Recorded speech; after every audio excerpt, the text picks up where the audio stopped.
வணக்கம். மாரியப்பன் வானிலை அறிக்கை 2025 டிசம்பர் மாதம் 8ஆம் தேதி திங்கட்கிழமை வானிலை அறிக்கை. வானிலை அமைப்பு: மாலத்தீவுக்கு மேற்கு பகுதி காற்று சுழற்சி நிலை கொண்டுள்ளது. இந்த நிகழ்வு நேற்று எதிர்பார்த்த அளவுக்கு பெரிய அளவில் மழை கொடுக்கவில்லை. தென் மாவட்டங்களுக்கு அங்கங்கே ஒரு சில இடங்களிலும், அதேவேளை டெல்டா மாவட்டங்களுக்கு சற்று பரவலான மழைப்பொழிவும் கொடுத்தது. இன்று இந்த நிகழ்வு மேற்கு நோக்கி பயணித்ததால் இன்று பெரும்பாலும் கன்னியாகுமரி, திருநெல்வேலி, தூத்துக்குடி இந்த கடல் ஓரங்களில் ஒரு சில இடங்களில் லேசான மழைப்பொழிவு கொடுக்க வாய்ப்புள்ளது. மேலும் ஒரு நிகழ்வு இலங்கைக்கு தென்கிழக்கு பகுதியில் காற்று சுழற்சி நிலை கொண்டது. இந்த நிகழ்வு மேற்கே சற்று இலங்கைக்கு வடக்கு பகுதி முன்னேறி வந்து செயலிழந்து வளிமண்டல சுழற்சியாக இலங்கைக்கு தெற்கு பகுதி வழியாக மேற்கு நோக்கி பயணிக்கும் பொழுது மேலும் ஒரு நிகழ்வு இப்போது சுமத்ரா அருகே நிலை கொண்டிருந்த காற்று சுழற்சியும் ஒன்றிணைந்து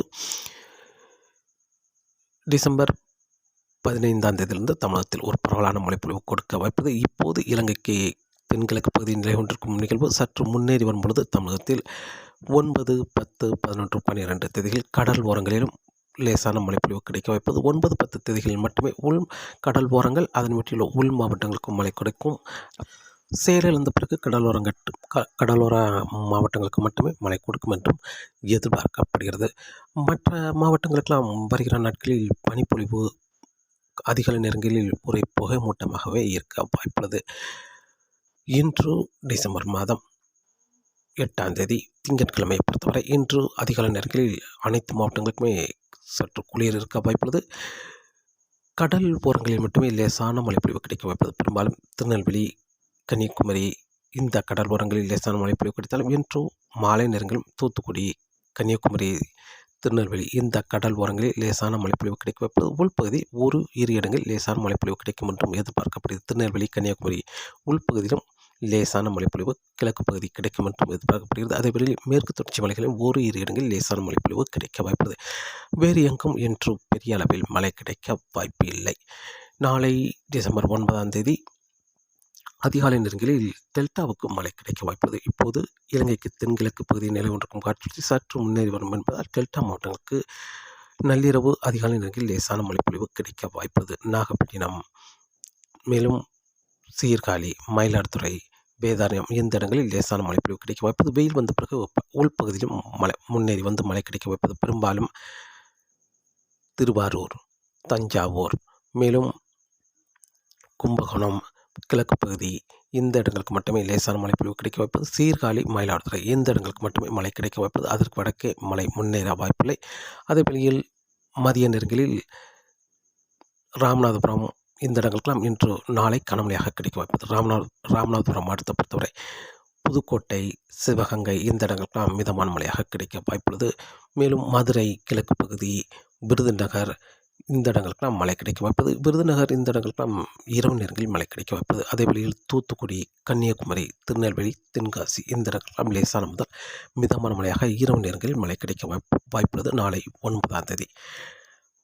டிசம்பர் 10ஆம் தேதியை பொறுத்தவரை பெரும்பாலும் கடல் ஓரங்களில் மட்டுமே மழை கிடைக்க வாய்ப்புள்ளது. நாகப்பட்டினம், ராமநாதபுரம், புதுக்கோட்டை, மேலும் திருநெல்வேலி, கன்னியாகுமரி, தூத்துக்குடி இந்த கடல் ஓரங்களில் மட்டுமே மழை கிடைக்க வாய்ப்புள்ளது. டிசம்பர் 10ஆம் தேதி நிகழ்வு சற்று முன்னேறி வந்து செயலிழக்கும் என்பதால் கடலோரங்களுக்கு மட்டுமே மழை கிடைக்க வாய்ப்புள்ளது. டிசம்பர் 9ஆம் தேதி உள்பகுதியில் மழை கிடைத்தாலும் டிசம்பர் 10ஆம் தேதி கடல் ஓரங்களில் மட்டுமே மழை கிடைக்க வாய்ப்புள்ளது. உள்பகுதி ஒரு இரு இடங்களில் மட்டுமே மழை கிடைக்க வாய்ப்புள்ளது.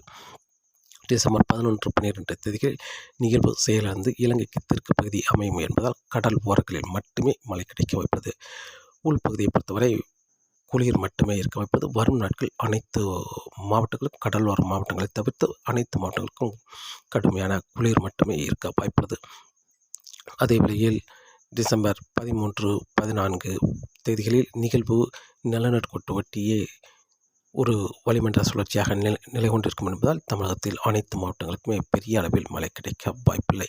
இந்த நிகழ்வு 9ஆம் தேதி சற்று உள்பகுதி வரை மழை கிடைத்தாலும் 10, 11, 12 கடல் ஓரங்களில் மட்டுமே மழை கொடுத்து நிகழ்வு நிலநடுக்கோட்டு ஒட்டியே மேற்கு நோக்கி பயணிக்க வாய்ப்புள்ளது. இந்த நிகழ்வு உடனடியாக அரபிக்கடலை சென்றடையாமல் தொடர்ந்து இலங்கைக்கு தெற்கு பகுதி வழியாகவே தொடர்ந்து மெல்ல நகரும் நிகழ்வாக நிலை கொண்டிருக்கும் என்பதால் அடுத்த நிகழ்வு இந்த நிகழ்வோடு ஒன்றிணைந்து டிசம்பர் 15ஆம் தேதி முதல் அடுத்த நிகழ்வு மழை கொடுக்க இருக்கிறது. டிசம்பர் 15ஆம் தேதி கடல் ஓரங்களில் மழை கிடைக்க வாய்ப்புள்ளது. சென்னை முதல் நாகப்பட்டினம் வரை கடல் ஓரங்களில் மழை கிடைக்க வாய்ப்புள்ளது. டிசம்பர் 16ஆம் தேதி அதே வேளையில் சென்னை முதல் கன்னியாகுமரி வரை கடல் ஓரங்களிலும் வெயில் வந்த பிறகு உள்பகுதியிலும் படிப்படியாக அனைத்து மாவட்டங்களுக்கும் டிசம்பர் 16ஆம் தேதி மழை கிடைக்க வாய்ப்புள்ளது. டிசம்பர் 17ஆம் தேதியும் தமிழகத்தில் அனைத்து மாவட்டங்களுக்கும் மழை கிடைக்க வாய்ப்புள்ளது. டிசம்பர் 18ஆம் தேதி வட மாவட்டங்களை ஒதுக்கி டெல்டா மாவட்டங்கள் தென் மாவட்டங்களுக்கு மட்டுமே லேசான மிதமான மழையாக கொடுத்து இரு நிகழ்வும் ஒன்றிணைந்து அரபிக்கடலில் மேற்கு நோக்கி பயணிக்க வாய்ப்புள்ளது. வரும் நாட்கள் தமிழகத்தில் பெரிய அளவில் மழை இல்லாவிட்டால் டிசம்பர் 15ஆம் தேதியிலிருந்து படிப்படியாக மழை அதிகரிக்கும். டிசம்பர் 16, 17, 18 தேதிகள் தமிழகத்தில் ஒரு பரவலான மழைப்பொழிவு கிடைக்க வாய்ப்புள்ளது. டிசம்பர் 19ஆம் தேதியிலிருந்து தமிழகத்தில் அனைத்து மாவட்டங்களுக்கும் குளிர் மட்டுமே இருக்க வாய்ப்புள்ளது. அதே வழியில் டிசம்பர் 16ஆம் தேதியே சுமத்ராவுக்கு ஒரு நிகழ்வு வந்துவிடும். அந்த நிகழ்வு மேற்கே முன்னேற முடியாமல் நிலநடுக்கோட்டுக்கு தெற்கு பகுதி ஒரு காற்று சுழற்சி வேகமாக தீவிரமடையும் என்பதால் இதன் காரணமாக அந்த நிகழ்வு முன்னேற முடியாமல் மெல்ல முன்னேறி வரும் என்றும் எதிர்பார்க்கப்படுகிறது. டிசம்பர் 22ஆம் தேதிக்கு பிறகுதான் அந்த நிகழ்வு மேற்கு நோக்கி முன்னேறி வரும் என்றும் எதிர்பார்க்கப்படுகிறது. அந்த நிகழ்வு முன்னேறி வரும் வரை தமிழகத்தில் இரவு நேரங்களில் பனிப்பொழிவு, பகல் நேரங்களில் வெயில் மட்டுமே இருக்கும் என்றும் எதிர்பார்க்கப்படுகிறது. காற்றின் வேகத்தை பொறுத்தவரை காற்றின் வேகம் வரக்கூடிய நாட்களில் பெரிய அளவில் காற்றின் வேகம் இருக்க வாய்ப்பில்லை. மீனவர்களுக்கு மீன்பிடிக்க சாதகமான சூழலாக காற்றின் வேகம் அமையும் மற்றும் எதிர்பார்க்கப்படுகிறது. வரும் சுழற்சிகள் எல்லாமே காற்று சுழற்சி, வளிமண்டல சுழற்சியாக நிலநடுக்கோட்டு ஒட்டியே அரபிக்கடலை நோக்கி பயணிக்கும் என்பதால் காற்றின் வேகம் சற்று குறைந்தே காணப்படும். அதிகபட்சம் 35 முதல் 45 கிலோமீட்டர் வரை மட்டுமே காற்றின் வேகம் இருக்கும் என்பதால் மீனவர்களுக்கு மீன்பிடிக்க சாதகமான சூழலாக அமையும் என்றும் எதிர்பார்க்கப்படுகிறது. டிசம்பர் 22ஆம் தேதிக்கு பிறகு வரும் நிகழ்வு தீவிரத்தை பொறுத்து காற்றின் வேகம் அமையும் என்றும் எதிர்பார்க்கப்படுகிறது. தொடர்ந்து வானிலை அறிக்கையோடு இணைந்தீர்கள். மீண்டும் சந்திப்போம். நன்றி, வணக்கம்.